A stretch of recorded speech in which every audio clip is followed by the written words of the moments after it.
Monsters in the Monster Hunter series come in all different sizes, and when taking on quests to hunt them, there's usually different conditions for winning and losing.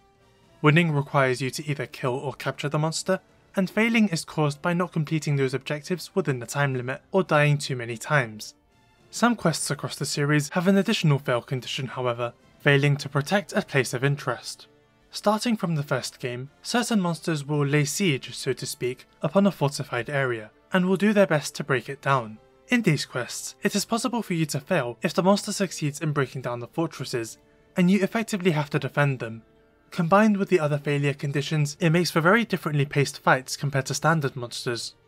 In this video, we're going to discuss several of these siege fights, how they were introduced, how the mechanics shifted for different fights, and how well they were implemented across the series.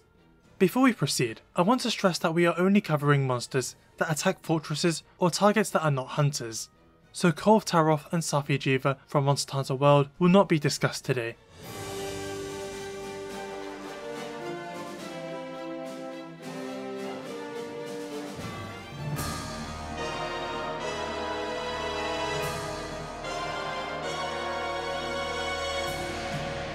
Lao-Shan Lung is one of 3 elder dragons introduced in the very first game, with the other 2 being Kirin and Fatalis.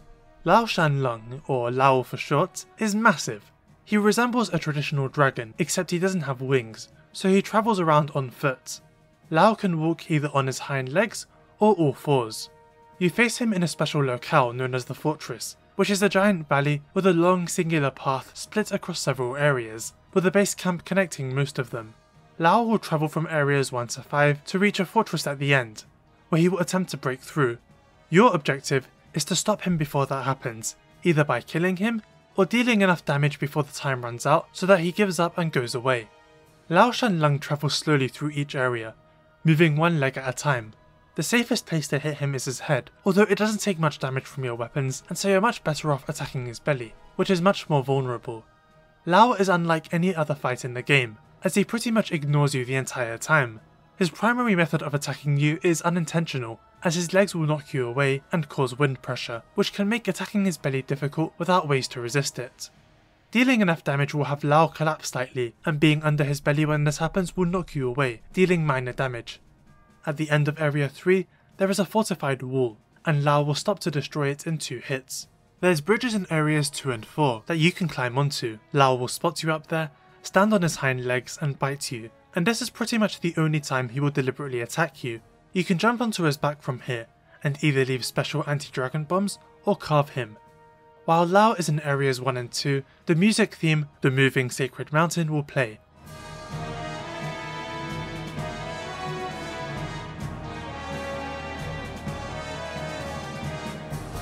For areas 3 and 4, a second theme called March for the Heroes will play.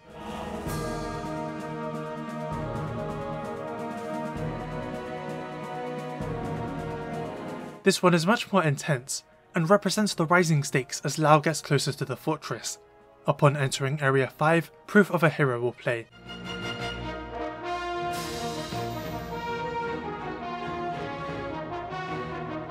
In the final area, Lao will approach the fortress and begin his assault, roaring and striking it with his head.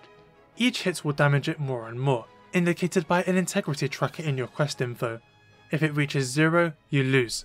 There are other ways of fighting back besides striking with your weapons, as you have access to ballistae, cannons, and of course a Dragonator, which launches spinning spears directly into Lao, dealing massive damage. There's also a 6th area, which serves as a pathway to reach Area 5. You will have to carry cannonballs through here, avoiding the Eye of Prey that hang out in the area. Most people don't consider this to be worth it at all. Lao-Shan Lung cannot be defeated in any area except for 5, and he has different damage caps in each area. You have 35 minutes to kill him, and it takes him roughly 25 minutes or so to reach the fortress itself. Because of this, each Lao quest will roughly last that long. Lao also has a greyish looking subspecies called Ashen Lao-Shan Lung. He's not so different to the standard version, merely having a different introduction cutscene and some tougher hit zones. In some games, he replaces the standard Lao in certain ranks. So when battling either Lao-Shan Lung, there's 3 ways to fail and 2 ways to win. With failing, there's good old triple carting, there's Lao destroying the fortress completely, and there's running out of time. The third one, in my experience, was usually what I was most at risk of. Lao destroys the fortress at a very slow rate, and because he usually makes it to the final area with around 10 minutes to go, it's likely you'll run the clock, especially when playing solo. Luckily, the game has accounted for timing out being a common cause of failure, because if you've done enough damage when the clock hits 0, Lao will simply leave, and the quest will still count as complete. Interestingly, he doesn't go back the way he came. The reason Lao is so hellbent on destroying the fortress is because in the first Monster Hunter game specifically, he was running away from Fatalis, so this is essentially him finding another escape route. Repelling Lao will have you miss out on the 9 total carves you can get from him, so while technically it's easier to do, it's not the best possible outcome.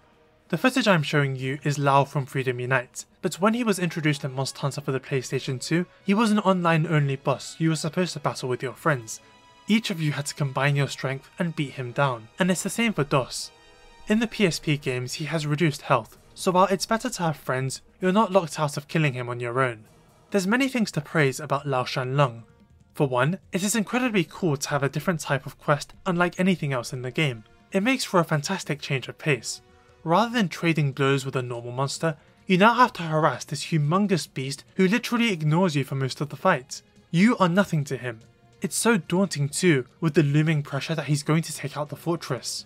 Speaking of, the existence of the fortress means these quests have personal stakes. Normally when fighting your standard monster, it's in an isolated locale, rarely any villages or towns in sight. Usually there's quest implications like, oh, this monster will threaten our village, but we don't often get to see it in effect.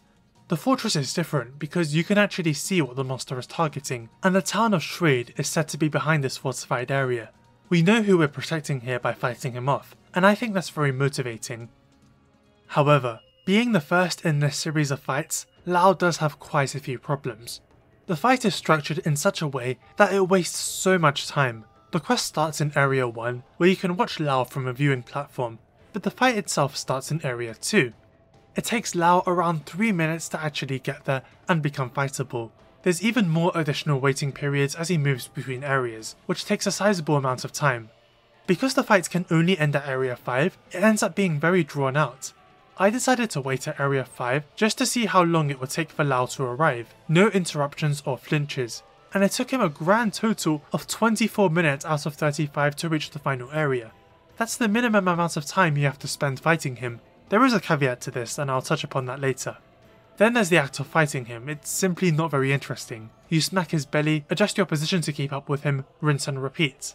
If he flinches, move out of the way, and then keep going. You do this for 20 minutes, and the annoying thing is that it's impossible to tell if Lao has stopped taking damage. Remember, you can only kill him in Area 5, so at some point in each area, the damage you can deal will hit an invisible cap. The game does not tell you this at all, so you could keep wasting time wailing on him and would never know. These issues are not helped by the fact that Lao isn't really so dangerous. Once you have wind resistance and kind of nail down a rhythm, you can keep dealing damage and very quickly figure out how to not get hit by his legs.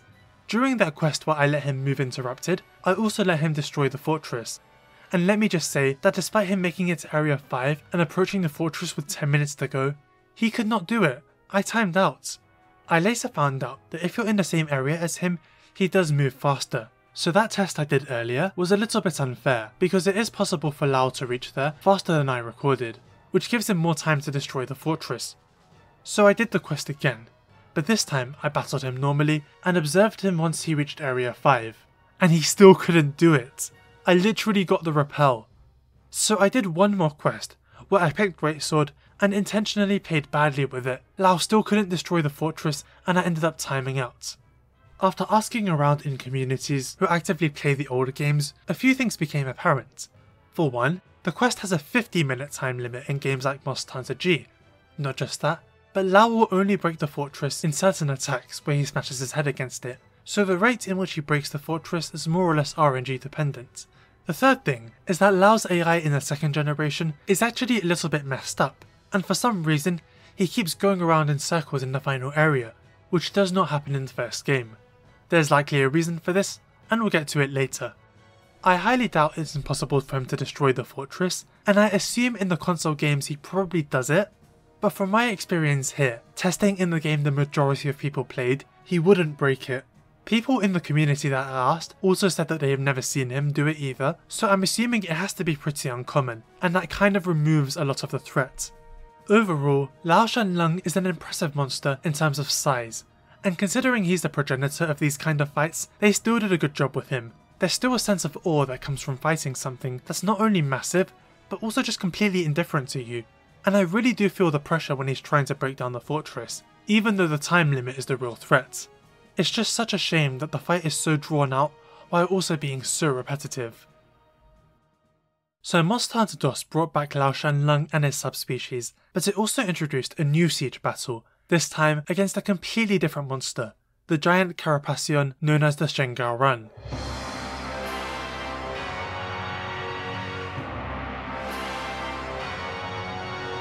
Shen Gaoren, or Shen, has the skull of a long dead Lao-Shan Lung as his shell.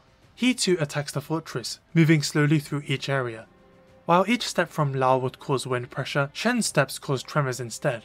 If you're wondering why they have different effects, tremors were not a thing in the first Monster Hunter where Lao was introduced.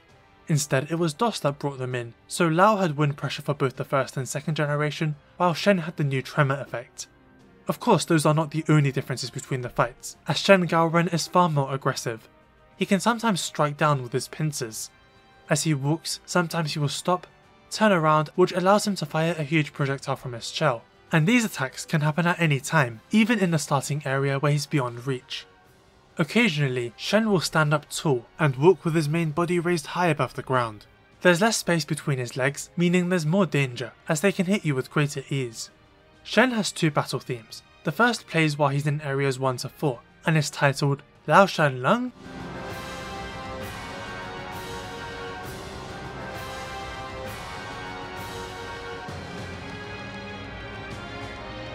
Yes, the question mark is in the track title, as when you encounter Shen, you see the skull on his back, and are supposed to assume that it's Lao-Shan Lung attacking again, only for the big reveal that it's a giant enemy crab. Phase 2 plays in the final area, and it's called Defiance Against a Powerful Enemy.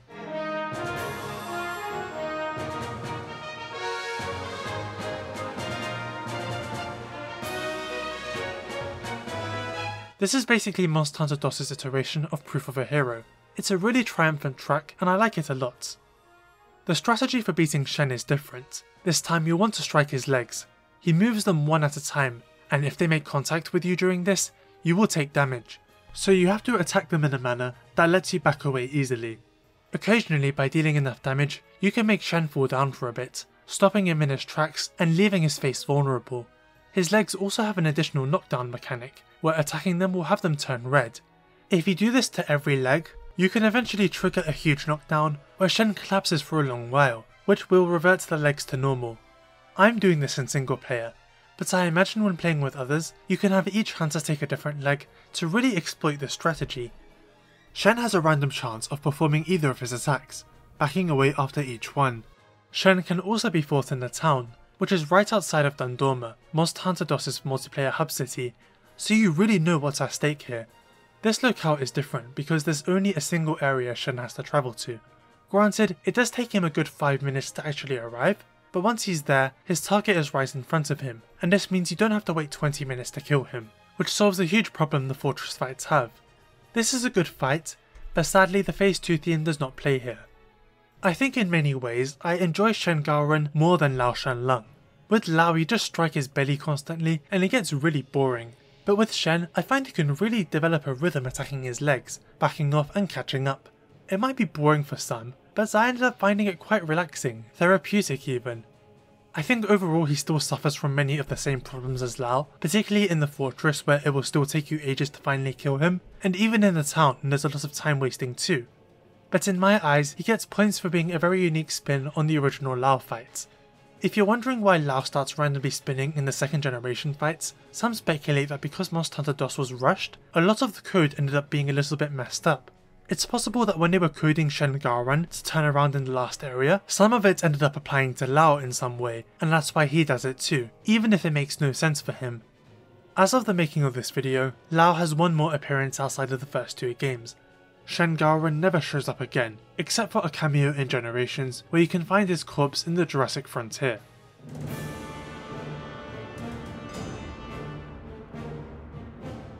The third generation games of Tri, Possible Third and 3 Ultimate have a very different kind of siege fight. This one doesn't take place in a fortress or a valley, but an ocean of sand where you ride on a ship. Your target is an elder dragon, known as the Jhen Mohran.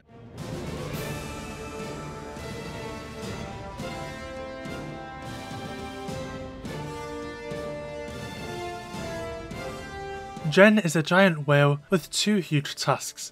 He swims around in the sand and is a good amount bigger than a sand ship. Jhen Mohran is threatening the city of Loklak and we have to stop him before he arrives. Rather than a giant fortress, the sand ship is the objective we are trying to protect, and unlike Lao-Shan Lung and Shen Gaoren, Jhen Mohran can attack the sand ship from the very start of the fight. No more waiting around, the battle begins immediately.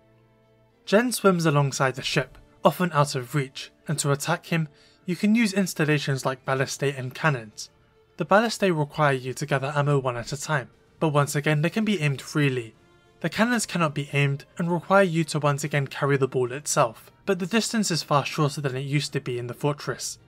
Sometimes Jhen will swim closer to the ship, allowing you to strike at his fins directly. He can attack you directly by firing rocks from his back, with pretty good accuracy. Jhen continually attacks the ship, with both light attacks that happen quickly and heavy attacks that have a fair amount of wind-up, and these will slowly wear down the overall integrity of the ship. Now what makes the fight interesting is that you have 2 ways of warding off these attacks. The first is the hunting gong. By activating it, you will create a loud sound, and because Jhen has sensitive hearing, he will rear back, interrupting and cancelling his current action. The second is a ballista binder, an infinite use bolt for the ballista that will bind Jhen in place for a short time, cancelling his current action and leaving him open to attack. These 2 tools are highly effective, but they have sizable cooldowns of 5 minutes each. Short enough that you can use them multiple times during the fight, but long enough that you will regret wasting them at bad times. Because they both have cooldowns, you will not be able to stop every single attack. Therefore, you'll have to figure out which attacks you want to stop and which you'll want to let happen. If Jhen is charging at the ship head on, you'll want to use the binder to lock him in place and deal a lot of damage. Or perhaps the gong switch is closer to you. But this little bump against the ship is not worth acting against. The fight is paced in such a way that Jhen will use his heavy attacks infrequently, meaning that if you play your cards right, you should always have a way of stopping him. Sometimes Jhen will attack in such a way that will allow you to climb his body, either from the side or by climbing onto his tusks. From here, you can either strike him directly with your weapons, dealing sizable damage, or you can mine for ore. You can also break various parts, including his 2 vulnerable points on his back and his tusks. His fins are also breakable, but there's better angles to attack them from. Throughout the fight, Jhen will move from one side of the ship to the other.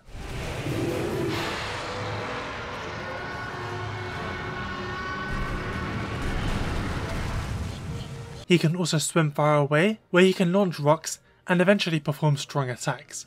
And he can even move far beyond the front of the ship, where he'll perform a dangerous rushing attack. The only way to stop it is by using the ship's Dragonator, which is aimed ahead. It deals massive damage and once again cancels the attack, although if you use it too late, you'll end up trading blows with each other. Daleks often swim alongside the ship and will hop onto the deck to harass you. They can interrupt your current action and make you drop cannonballs, but killing them isn't necessary as they'll leave on their own. Getting knocked off the ship will not kill you. You simply make your way back using a rope, before ending up below deck. Here you can find the item box, as well as stairs to the deck itself. Using a Farcaster or jumping overboard are the only ways to come back here. Deal enough damage to the Jhen, and you'll eventually receive a notification that you're entering the final showdown. Next thing you know, you're on solid ground. Jhen is far away, the ship is behind you and so is the city. You are the last line of defense before he breaks through. This is phase 2 of the fight. Jhen will slowly approach the ship and you can either walk up to him and attack directly, or fire the ballistae from long range. As Jhen approaches, he will continue to fire rocks before eventually reaching the ship, where he begins to perform his hard-hitting attacks. You must take him out before he destroys the ship. The final showdown is reminiscent of the old Area 5 fortress fights, except all of Jhen's physical attacks will deal damage to the ship, and he strikes more frequently. In addition to all this, damage to the ship from phase 1 is carried over, so there's an even bigger risk of it being destroyed. You still have the gong and ballista binder, but this time, the Dragonator faces to the side, in the direction of Jhen Mohran, so if he's close to the ship, you can deal massive damage to him. During the ship phase, the music that plays is called Jhen That Rise the Sea of Sand.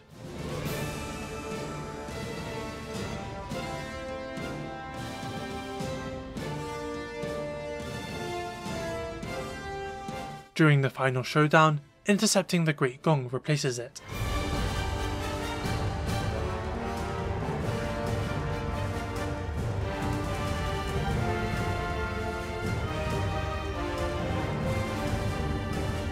And if you strike him with the Dragonator during this phase, you are greeted to Monster Hunter Tri's Proof of a Hero.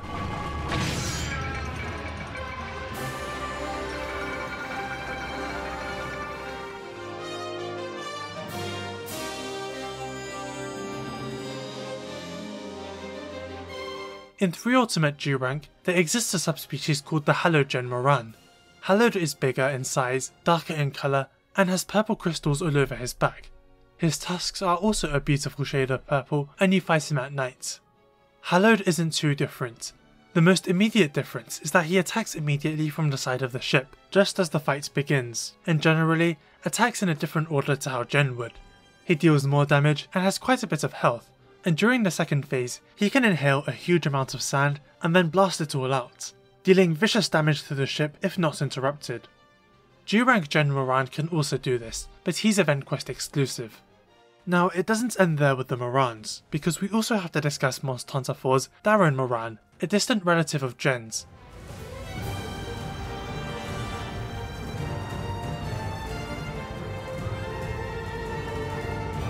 Darren is a brownish red and has a singular pointed horn. While Jhen is currently exclusive to the 3rd generation, Darren is only in Monster Hunter 4 and 4 Ultimate. He shares the same music as Jhen, and the fight has similar mechanics, but there are quite a few differences between the two. Rather than Loklak, Darren is threatening the town of Valhalla, and this is reflected in the introduction of Monster Hunter 4, which has your rookie hunter desperately trying to repel him.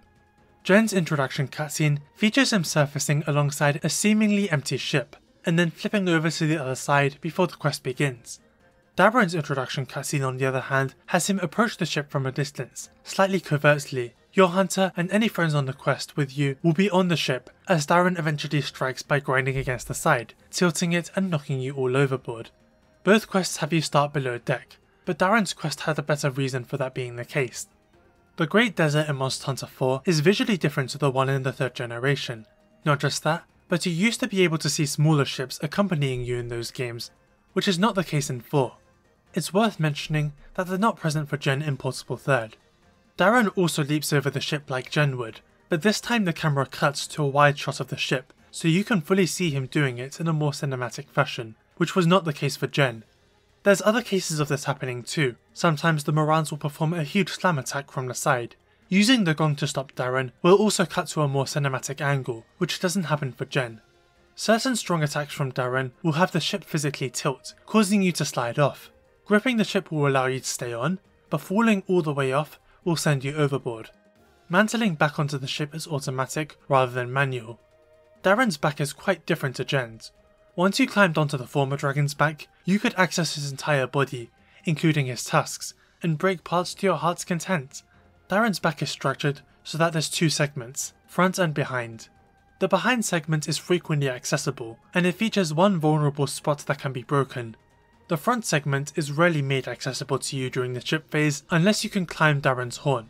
This section features a blowhole that can be broken. You can also break a portion of his head, which allows you to go back to his horn. Regarding the blowhole, Darren can periodically create a huge chunk of rock to fire at a random installation, including the hunting gong. It will embed itself, and you'll have to break it if you want to use them again, which can be annoying as it takes quite a few hits. Darren can be climbed during the final showdown if you topple him while his fins are broken, allowing you to access the blowhole during that portion of the fight. Hitting Darren with the Dragonator will have Monster Hunter 4's Proof of a Hero play instead of tries, for obvious reasons.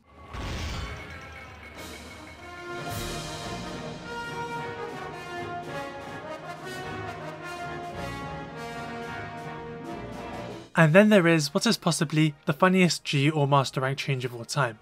The final showdown would normally have Darren or Jhen slowly make their way towards you, giving you time to prepare. This is the case for all forms of Jhen, as well as low and high rank Darren Mohran. However, G-Rank Darren will begin the final showdown directly in front of the ship. No time to prepare, the battle begins now, and the pressure is immediate. G-Rank Darren can also do the sandblasting attack. I think that generally, the Mohrans are a massive improvement on the old fortress fights, to an almost absurd degree. Because the thing they're trying to attack is right there, in front of them, actively fighting them off is far more engaging than just waiting 20 minutes for them to get there. I cannot stress enough how cool the dynamic is with the binder and gong, especially in terms of fighting these guys as a team. Being able to focus on cannons and ballistae, knowing that a fellow teammate is ready to repel the next attack with the gong, or standing on top of the Mohran while you know your fellow hunters are still firing the cannons below, is great because you're all working together. The teamwork aspect also makes solo fights really intense, because everything has to be handled by you. Another cool thing about the binder and gong is that they can create some really cool moments of relief, but also tension. Realizing that a huge attack is incoming and watching the Mohrans rear back or get locked in place is so satisfying, like, haha, I got you now, scum. Or better yet, the dread that comes when the Mohran starts preparing for a huge attack and there's no way to repel it because you just wasted the binder. It's great, and as the boat loses integrity, you really feel the fear. Darren Mohran actually has a special quest in 4 Ultimates high rank called More Mohran. In this quest, he has altered AI, so not only does he attack at a much faster rate, but he never lets you physically board him during the first phase, which means the vast majority of your damage will be dealt through the ballistae and cannons, which isn't ideal. It also means you have to play your cards damn near perfectly to make sure all of Darren's major attacks get repelled properly. It's really challenging, and I came really close to letting the ship be destroyed. One of the issues with the fortress fights is that they really wanted this big, tense, climactic confrontation at the end, a final showdown if you will. But to achieve it, they prevented you from actually killing the target until they reached Area 5, which means every encounter is drawn out and the final showdown is artificially achieved. But what's worse is that it barely even leaves them with enough time to destroy the fortress, at least in my experience, and so the whole thing is fundamentally flawed. The Mohran fights are all 35 minutes as well, but Phase 2, the final showdown, is based on how much health they have, so it can happen earlier or later, depending on your skill, not a fixed factor. This also gives them much more time to destroy the ship too, which creates tension. The music is genuinely amazing too, with Phase 2 honestly being one of my favourite tracks in the entire series. You could hop onto Lao-Shan Lung's back, but there wasn't much to do there. The Mohrans let you walk all over them, and it's genuinely so much fun, if a bit janky at times. It's great to be able to directly strike and break parts on their bodies, and hopping back onto the ship when you're finished is thrilling too. I also like how the final showdown flips the fight on its head completely. Phase 1 was a battle between boats artificial and biological, paced like a turn-based game, where you strike at the Mohran while stopping to defend against their attacks.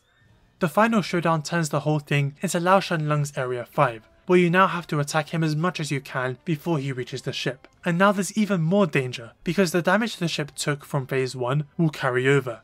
And then G-Rank Darren takes this to the absolute extreme. I'll never get over how funny of a change and how much scarier that is. Something funny is that you can cause a huge knockdown in the final showdown that has them fall over with their mouths open, and you can climb inside to get extra carves. Alternatively, you can place an anti-dragon bomb there for extra damage. But if you wait too long and they get up, you will take potentially life-threatening damage. And of course the proof of a hero trigger, hitting them with a Dragonator. Nothing beats the music shifting to the theme of the series like that. The Lao and Shen fights have this play as they enter the final area, but there's something so much more satisfying about activating it yourself, watching the monster reel backwards as the brass kicks in. It's spectacular, especially because in both 3 and 4, they skip the introduction and go straight to the main melody. Of course, despite all these positives, the Mohran fights are not perfect. I think they're a little bit too dependent on multiplayer. Jhen Mohran in Monster Hunter Tri was an online only boss, so of course that is by design, but in every subsequent entry there were always offline single player versions. In fact, soon after this video goes up, you will only be able to play these in single player thanks to the Nintendo 3DS and Wii U servers shutting down, and that's kind of an issue when there's a lot to keep track of during the fights. You'll have to shoot at the Mohrans with the ballistae and cannons, watch out for their attacks, the giant rocks they can toss, the even bigger rock that embeds itself in an important installation. Anyone in the party can activate the hunting gong in order to repel any of their attacks, but there is only one ballistae binder, and so only one person can hold it at any given time. Yes, it's renewable, but if somebody who doesn't know how to use it ends up picking it up, or if somebody messes up like I did in this clip, there's not much the teammates can do. The long cooldowns on both Gong and Binder means that if a newcomer makes a mistake, it costs the team. Arguably these aren't really flaws, they can still be averted by teamwork. If you actually communicate with your teammates before the fight, you can coordinate a strategy, and of course the in-game shoutouts are a big help too. All of this means you just need to talk to your fellow hunters to understand who does what and when. It's just when you're playing solo where you might have a harder time. Jhen Mohran in Tri had a lot of health, being a multiplayer only boss, but subsequent Mohran fights in the next few games had substantially lower health pools which made it easier to kill them, especially for solo players. There is one minor issue in that Jhen Mohran in 4 Ultimate low rank genuinely has too little health, to the point you can end up killing him out of bounds, preventing you from obtaining any of the 8 total carves. In the final showdown you might actually have to tell your friends to hold their fire to allow him to move forward, which kills a bit of the tension. I really want to say that it's only an issue with the low rank fights, but when fighting Hallowed Jhen with randoms and a friend, we almost killed him out of bounds too, so any good group could presumably do this. When fighting Darren in 4 Ultimate and Jhen in Portable 3rd, the game will actively alert you when the chip's integrity drops. 3 Ultimates will not do this, which is a little bit annoying and almost feels like an oversight. But overall, the Mohran fights are genuinely incredible, and honestly the fact that my very first Monster Hunter game begins with one might be influencing my opinion on them. Jhen Mohran is quite literally the first monster I've ever fought, and that has stuck with me. But looking at the fights as a whole, and comparing them to their predecessors, they still hold up very well. The constant danger, the attacking and defending, the item management, as well as the scale of the fights, they're all just amazing. Not to mention the final showdown, making the whole thing so climactic. The issues surrounding the multiplayer, or lack thereof, can be bad, but they're generally fine so long as you communicate well, and fighting them solo is very much possible too. The Mohrans are exclusive to the 3rd generation of Monster Hunter and 4 Ultimate. They do not appear anywhere else, and it's a real tragedy in my opinion, because as I said earlier, it's literally a battle between 2 ships. Imagine how this would look with a new game.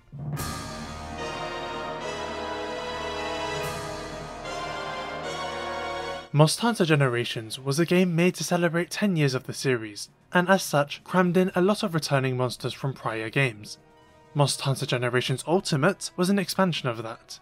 It was a solid experience thanks to G-Rank, the new deviants, and the brand new monsters, which collectively made the entire game shine, but not so much the returning monsters who, in my opinion, felt thrown in. However, Lao-Shan Lung also returned, and unlike the other returning monsters, Lao in this game has been massively overhauled with several changes both made to his fight and the fortress you face him in.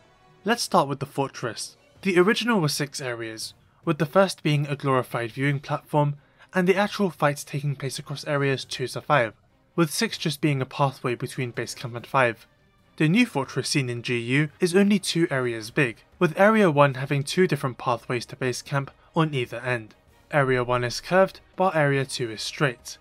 In the older games, the fortress was mostly flat, with 2 areas having a bridge. In GU, area 1 has a huge ridge with rails on it, and parked on those rails is a track cannon.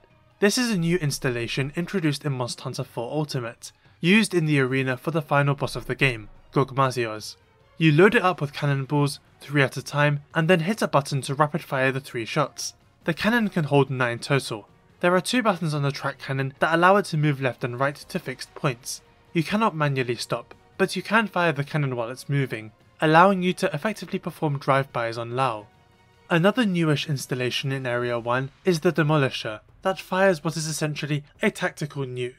It cannot be aimed and requires an item called the Dense Markole in order to activate, whereupon it will fire on a spot already marked on the ground. This is another Gogmazios addition. In 4 Ultimate, the Demolisher would become available significantly late into the fight, and landing a successful hit would trigger proof of a hero. In this game it doesn't do that, but in every case it deals massive damage to the target at the cost of a sizable cooldown. Ballistae are of course present, and I must say that they fire much faster than they did in the older games, which is very refreshing. Area 2 also has a track cannon. The rails this time go across a bridge in the middle, facing towards the fort. It also has the classic Dragonator, once again in the fortress itself. But by far what is mechanically one of the more interesting changes made to this map is that there is an additional fortress for Lao to destroy in Area 1, and this has a substantial effect on the fight. In fact, let's look at how Lao himself functions. To start off, the old viewing platform is not in this game, and there's no longer an introduction cutscene with the exception of the very first time you face him. Lao will begin in Area 1, so it will take roughly 30 seconds for him to appear and a minute or so total before you can actually start attacking him. This is a substantial decrease in waiting compared to the older games. Instead of wind pressure, Lao causes tremors with every footstep. I suppose that change makes a lot of sense, but what really surprised me about the GU Lao fight after facing the older version so much is how dynamic he is now. Early into the fight, he will stand up and roar and begin walking. His belly becomes very available, but much harder to hit without tremor resistance, as now only 2 legs are moving and they're very close together, causing constant interruptions.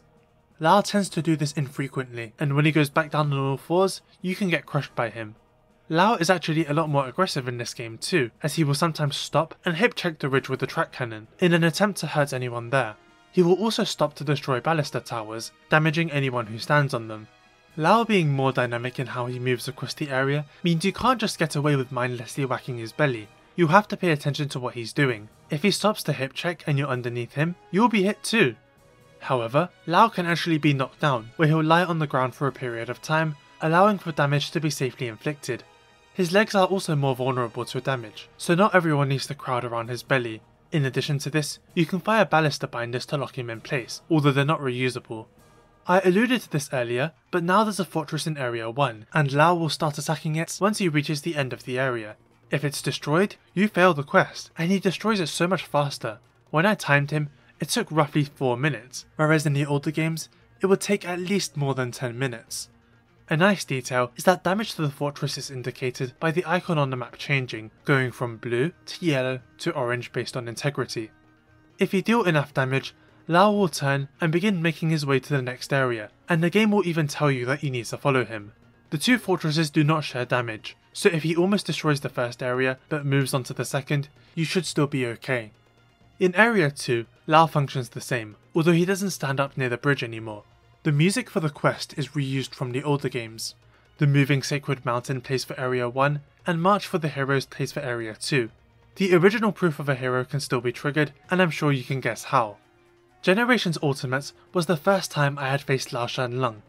I had heard of him in the past, and had watched a really cool video by GaijinHunter discussing him, and while he seemed cool, I was also aware of his negative reputation. But I enjoyed the fight in this game so much that I did it 5 times in a row to help the other random members of the lobby I was in at the time, and then I fought him some more to craft his armor. It was so fun, and fighting him for this video directly after the Freedom Unite version really emphasizes to me, and presumably you as well, just how much they improved him.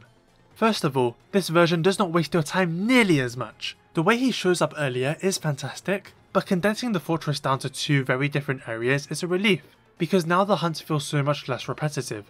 This is especially helped by Lao himself being more dynamic in how he moves. He no longer feels mindless, but is still the walking mountain we all know and, dare I say, love? You now have to pay attention to what he's doing, and shift your approach based on his stance. The new toys are a really welcome addition, because repeatedly hitting a target as big as Lao does get a bit old. The track cannon is so fun to use, and it's cool when you and a hunter take turns loading it, and sometimes funny shenanigans can happen from it. The Demolisher too. I love firing tactical nukes at monsters, and of course, being able to lock Lao in place for a brief time using the binders is appreciated. The extra tools you have at your disposal means you don't have to do the same thing constantly for half an hour. I think the music has better pacing too. In the original fight, the first theme would play for Area 1, which in my opinion doesn't really count because, you know, glorified viewing platform and all. It would play for Area 2, where you'd hear it the most. But then the second theme would play for Areas 3 and 4, meaning you would hear it way more. In Generations it's simple, first theme for Area 1, second theme for Area 2, and proof of a hero for the Dragonator, which continues the trend Jhen Mohran started. One of the biggest improvements to this fight is by far the existence of the first fortress. If you recall, Lao cannot be killed until the final area, and this means the developers coded him to have caps on the amount of health he can lose in each area, with only the final area letting it go down to 0. This meant that you would reach a point in every area where Lao would not take any more damage, but the game would not make that clear. If Lao stops at the first fortress in GU, it is not only a source of genuine danger, considering he can actually break it this time, but it's also a very clear sign that you still need to do more damage. And if he managed to do that, he will move on to Area 2. What a fantastic change! Again, due to there only being 2 areas, the issue isn't nearly as big as it once was. but it was bound to show up at least once, and it's awesome that they thought up of a way that creates more tension during the hunt and actually informs you when it's time to move on.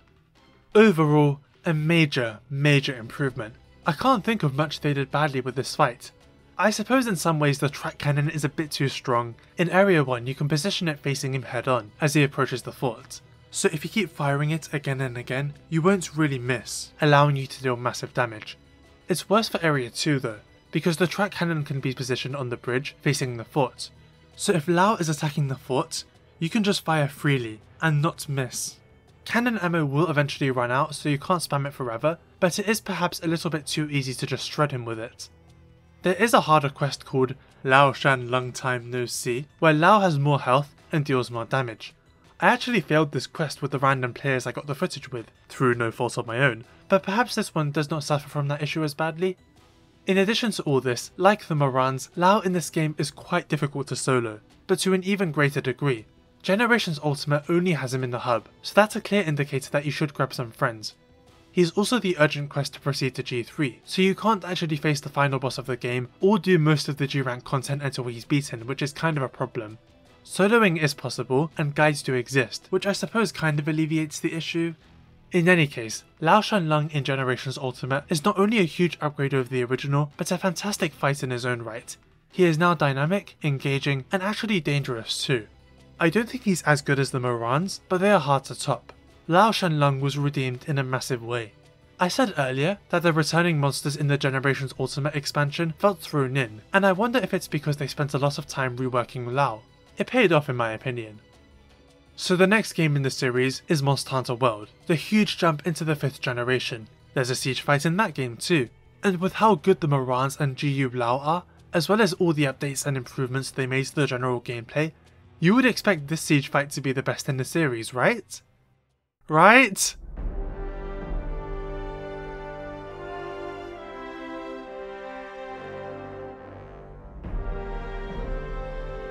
Zorah Magdaros is a brand new Elder Dragon introduced in Monster Hunter World, and similar to Darren Moran, he is the first monster you encounter in the game.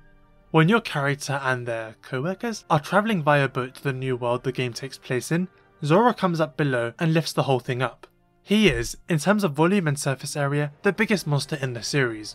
While Lao-Shan Lung is known as the Old Mountain Dragon, Zorah is quite literally a living volcano, and he's so big that he's essentially a mini locale you can traverse. Your hunter and the handler land on him, and this is how the game teaches you to run and climb as you try to escape.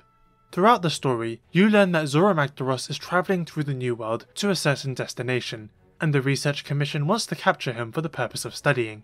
I'm sure many of you know that capturing an Elder Dragon is impossible, and if you didn't, well now you do.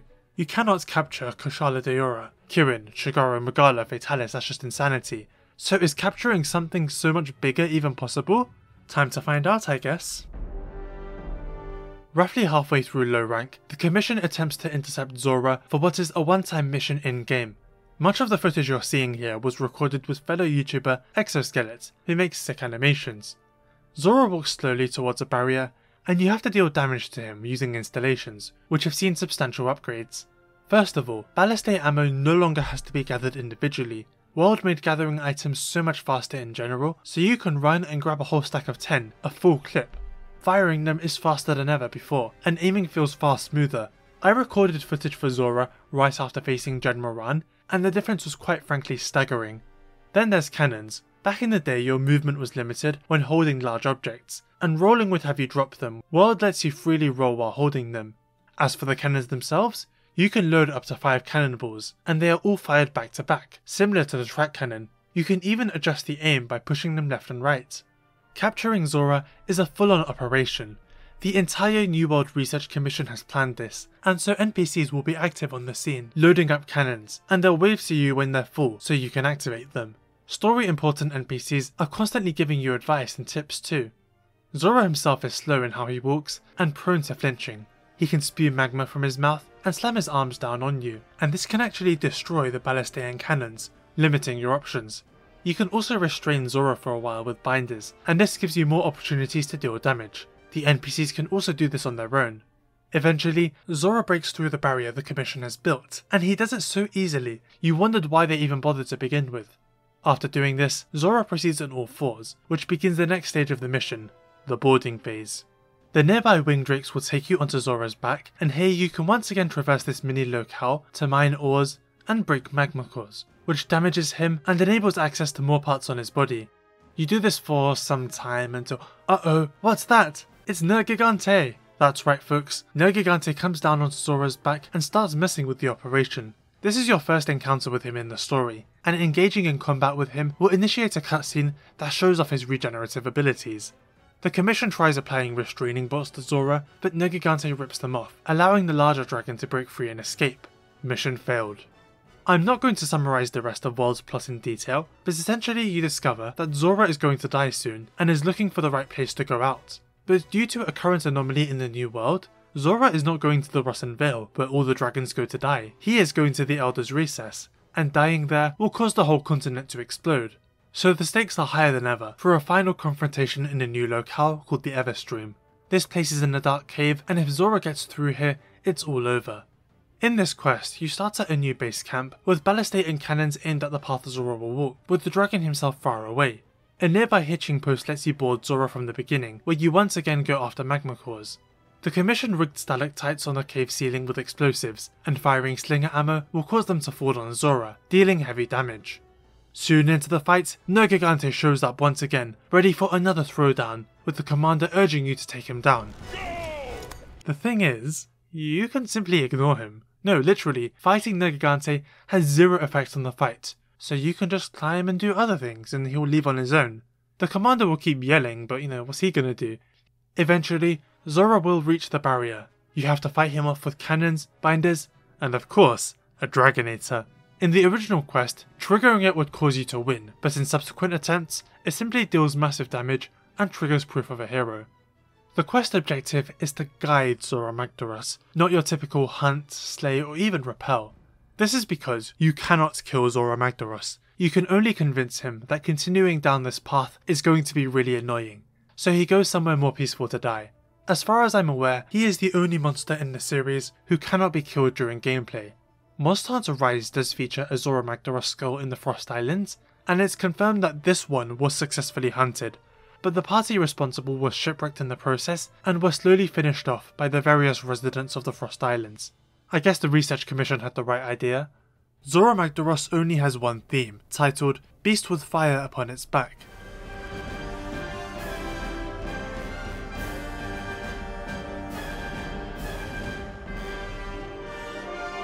And this is Monster Hunter World's proof of a hero, that plays upon a successful Dragonator hit.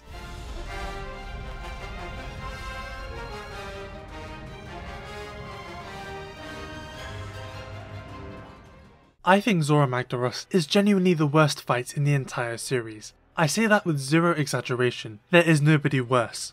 Let's take a look at the very first quest against him. The ballistate and cannon portion was fun, satisfying in my opinion, especially with the upgraded installations, but that stuff is always pretty good. You can swap Zorah with any of the previous sieges and they would still be fun. However, it's all brought down by how lumbering and slow Zorah is. All his attacks you can see coming from a mile away as he slowly walks towards you. Lao-Shan Lung and Shen Gaoren moved with purpose, and the Morans were a constant back and forth battle, but Zorah is just lethargic. I think my real issue is with the boarding phase. The idea behind it is that you're supposed to walk around and smash the magma cores, but finding them can often be really confusing, as Zorah has multiple layers to him and everything looks the same. The magma cores themselves aren't very interesting to deal with either. Yes, they spew lava in response to attacks, but they're static targets, and it's all you're doing for a significant portion of the fight. After smashing the cores, you wait. Like, genuinely, there is nothing for you to do.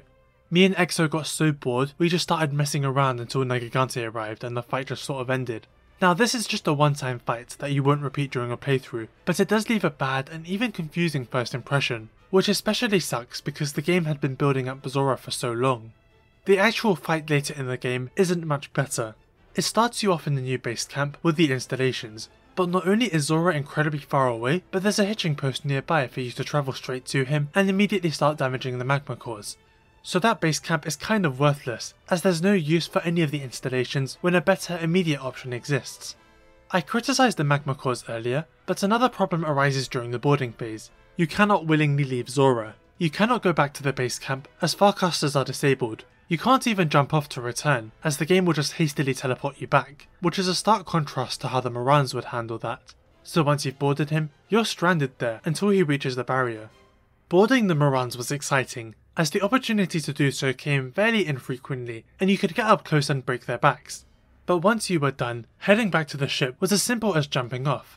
The Lao-Shan Lung fight in Generations Ultimate let you fight either up close and personal or man the installations, thanks to the giant ridge on the side of the arena. There was choice for everyone in how they wanted to approach this. The Everstream as a locale does not allow for any of that. Zorah is walking along a straight path in a huge environment. The installations are not designed to be able to travel with him like the older games, so if the game did let you exit Zorah's back, the initial base camp would still be useless, as he would have long since passed it. So you're stuck in the boarding phase, and there's nothing to do. But suddenly, Nergigante shows up. Uh-oh, things are about to get interesting, right? But Nergigante does nothing! The music changes to his theme, and he harasses you if you're near him, but he otherwise has no effect on the fight. Like, I'm sorry, but what are we doing here? Nergigante's initial disruption in the first quest caused the entire operation to fail. Surely you would expect him to do something big here too. But nothing changes, and he will literally just leave on his own eventually. He pretty much shows up so that if you fight him, you feel like you're doing something substantial when you're actually not. It's literally the definition of busy work. Then of course, there's the barrier phase. Firing the cannons is fun, same with the ballistae and binders, but again, that doesn't make Zorah fun. It is a testament to the developers who designed those installations, but it doesn't really make for a good fight. You just wear him down until it ends. What's really funny is that this is the only time Monster Hunter World's Proof of a Hero will play in the entire game. Zorah Magdaros is just flat out a bad fight. He's boring for a huge amount of reasons, especially compared to the fantastic siege battles we had in previous entries. But worst of all, he's often just really confusing. Whenever I fight him, I often feel like I'm supposed to be doing more, because surely this isn't the entire fight, right? But it is, and a monster in the series not being at least somewhat engaging was a genuinely new experience to me, to the point I thought there had to have been something I was doing wrong. With the Mohrans, it's a constant back and forth battle, where both you and the whales are attacking each other. With Jiyu Lao, you're constantly attacking him with your weapons and the installations, but with Zorah, you're basically just waiting for him to reach the gates. Arguably it's the same for Lao and Shen in Freedom Unite, but at least you spend most of the time attacking those monsters directly, with them visibly reacting to your attacks. What's even worse is that according to the developers, Zorah Magdaros took a lot of development time, more than any monster in the entire game. You see, the main issue for them is that Zorah was a walking locale that constantly moves, so lots of different factors in the game needed to coordinate to make sure the whole thing didn't fall apart in a glitchy mess. They even made a special Magdaros unit, a mix of developers who worked on both the monsters and the areas in the game. After all, Zorah is literally a living, breathing locale. I'm getting this information from a Dengeki interview with the Monster Hunter World executive and art director Konami Fujioka and director Yuya Tokuda, where they really go into specifics in terms of what about Zorah was so hard. Like Lao-Shan Lung, Zorah also goes down from his hind legs to walking on all fours. But this causes a terrain shift, where the floor becomes the wall in real time, and developing this feature caused the programmer to complain that the whole thing would never work. Other difficulties included making the Gigante function, because now the game has to sync up Zorah's position, yours, and any of your friends, as well as Nergigante's, to make sure everything stays smooth. A regular monster battle on a giant moving locale, which is also a monster, is something we have never seen happen, and it took a lot of work to successfully implement. It's often been claimed that Zorah Magdaros took over a year to develop, and there's no direct quote I can find that specifically says that. Now, the developers did say they worked on Rathalos, Anjanath, and Great Jagras for over a year and could only finish the basics in that time. Considering they said Zorah took longer than every other monster to develop, he probably did in fact take over a year. All that time and effort for something that ended up being kind of bad is crazy to think about, because you can't help but wonder what else they could have spent that time on. Zorah is not an Iceborn and seems unlikely to return for future games. He really feels like a waste of time for both developer and player, a story we see a lot in video games nowadays. That being said, he is a massive technical achievement. Whenever I would walk on monsters in the older games, I often felt like I was going to slip off, and it felt really janky in general. Sometimes the monster would quickly shift, and the next thing I know I've fallen down. It never felt fair, like I was being robbed. They said they spent a lot of time working to make traversing on Zorah Magdaros seamless, and I must say they did a great job. running, climbing, and fighting the Gigante on Zorah's back just works, despite him being so big and always on the move. When fighting on Darren or Jhen Mohran, I felt unstable, but here it feels indistinguishable from traversing any other locale in the game. You know, Zorah does have some redeeming qualities overall. I like how heavily integrated he is into the story, appearing at the start, the earlier missions investigating his presence, the introduction of No Gigante, and more. I would go as far as to say that as a tutorial, he's better than 4 Ultimate's introduction with Darren Mohran, in a sense. Because while that encounter was really cinematic and fun, Zorah actually teaches the player how to run and climb, which they'll be doing for the entire game. His theme incorporates parts of Stars at Our Backs too, which emphasises how important he is to the story.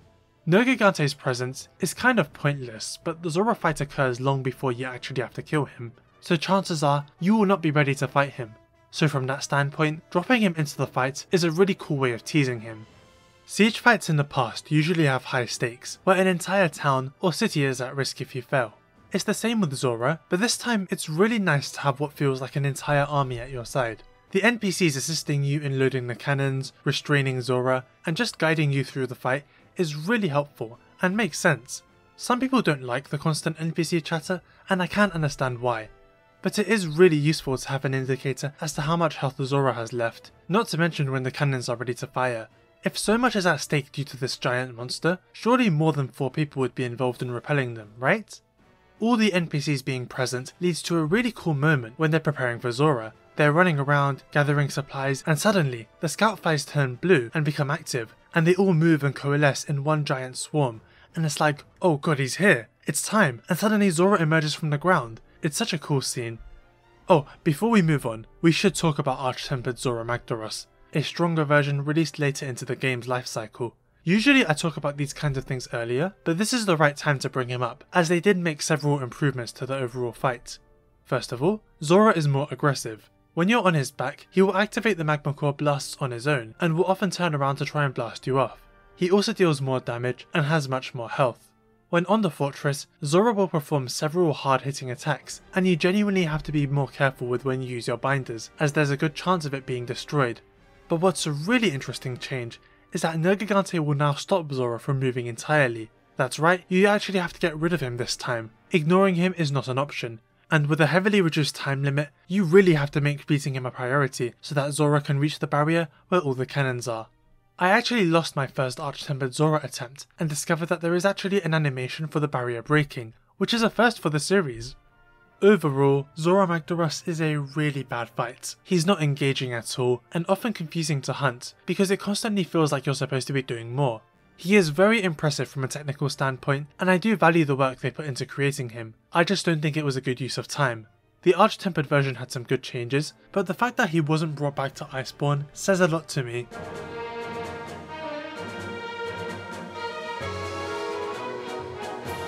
The siege monsters have historically been very different fights compared to your standard hunts, and it's interesting to see the different approaches to the overall idea across the series. Lao-Shan Lung was a really interesting concept, but ultimately ended up being boring, as he basically ended up doing the same thing over and over again for 30 minutes. Shen Gaoren was executed much better, considering his aggression, and the strategy for beating him involved individually targeting his legs, but he suffered from similar problems and was only slightly less repetitive. Forcing a final confrontation in Area 5 of the fortress by not allowing you to kill the monster was genuinely really annoying, especially because the fortress itself didn't matter much in either of the fights, depending on the game. Putting Shen Gaoren in the town meant he had more opportunities to destroy it, but it still took him a large amount of time to do so.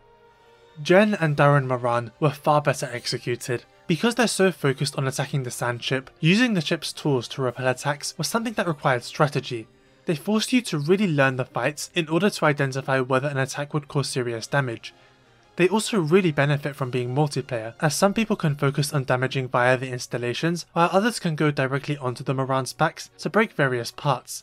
The final showdown is awesome, because unlike Lao-Shan Lung, it's not time dependent, and it's so threatening watching these giant whales slowly make their way towards the ship. The G-rank Darren Mohran change made this even better.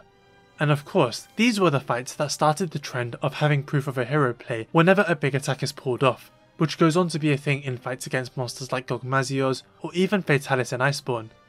Lao-Shan Lung in Generations Ultimate was a more dynamic and condensed version of the original fight, and was overall a significant improvement. The extra tools at your disposal really spice up the fight and help emphasize teamwork. The addition of the first fortress solves a massive flaw of the original battle, and because there's only 2 areas, there's much less time wasting overall. Lao-Shan Lung is far more aggressive too, and all these factors make him a genuinely fun time. The same cannot be said for Zorah Magdaros. While he is an incredible technical achievement that took a lot of time to get right, he is ultimately pretty dull. Destroying the magma cores is boring, Nergigante doesn't do anything, and there's lots of waiting around, and as such, he simply isn't as engaging as any of the previous fights, or when you think about it, most of the fights in the series. That being said, the upgrades to the installations are really cool, not to mention having NPCs properly help us is a great addition that makes a lot of sense considering the scale and stakes of the operation. The Arch-tempered version made some really good improvements, but he's still a very poorly paced fight. Siege fights are fundamentally different from your standard hunts, where you have to protect an objective while killing the monster who is threatening it. From that standpoint, I consider the Mohrans to be the best iterations of this kind of fight. I think the fact that the sand ship is under constant threat really adds to the experience, as opposed to Lao, Shen, or Zorah, where you have to wait to the end. Those fights slowly build tension with the monster slowly approaching the forts, but the Mohrans also have that mechanic for the final showdown, which means they have the best of both worlds. That being said, Generations Lao is more traditional and still manages to be a lot of fun due to Lao himself being more aggressive and the fights being better paced, and Zorah fell short due to not really having enough to do. I just think the Mohrans strike that balance perfectly. I do wonder if a lot of the issues behind Zorah are because they ran out of time, which caused the fight to end up really bare. They did spend an absurd amount of time making him, and there are plenty of other things that were unfinished or had to be cut from world. Perhaps there was more they wanted to do with him. These fights are generally pretty expensive to do in general, and it's worth mentioning that only the console entries tend to implement them. Monster Hunter 1 with Lao-Shan Lung, DOS with Shen Gaoren, Tri with Jhen Mohran, 4 with Darren, and World with Zorah. The portable games don't generally bother with these, with the exception of Lao in Generations. Zorah Magdaros is the last huge fight.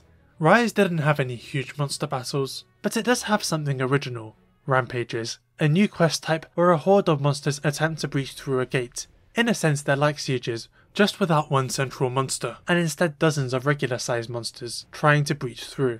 Initially this whole video was supposed to be part of the Evolution series, where I would talk about these monsters, their attacks and how they attack the objectives, you know? It would have been around 20 minutes, but then I realised I could go a lot further when talking about the issues these fights have, as well as the things they do really well and how they improve upon each other. The audio here is 1 hour and 30 minutes long. The video itself will be shorter, but I imagine an Evolution one would have been around 20 minutes. The point I'm making here is that I did realise it would be a really good opportunity to discuss rampages. Like Zorah, they're also fairly divisive and likely took a lot of work to achieve, only to not return for the expansion. However, this video has gone so far beyond its initial scope, and rampages are such a huge thing to get into, that I'd very much like to discuss them in a future video. I do think it would have been really good to get into them now, because it would have been great to refer back to these monsters, but that should still be possible. Fun fact, the footage I'm showing you was recorded in June 2022 for the Things Rise Did Well video, which was the last time I ever did a rampage. In that video, I say they were kind of bad but cool from an experimental standpoint. It will be interesting to go back and see what I think now, almost 2 years later. So that's the history of the siege fights in the Monster Hunter series: giant dragons, whales and crab. Which of these do you like the most? And which do you want to see come back for the future? What kind of new sieges could they try? I'm also curious to know people's thoughts on rampages before I get into them. Remember to like and subscribe, and have a good day.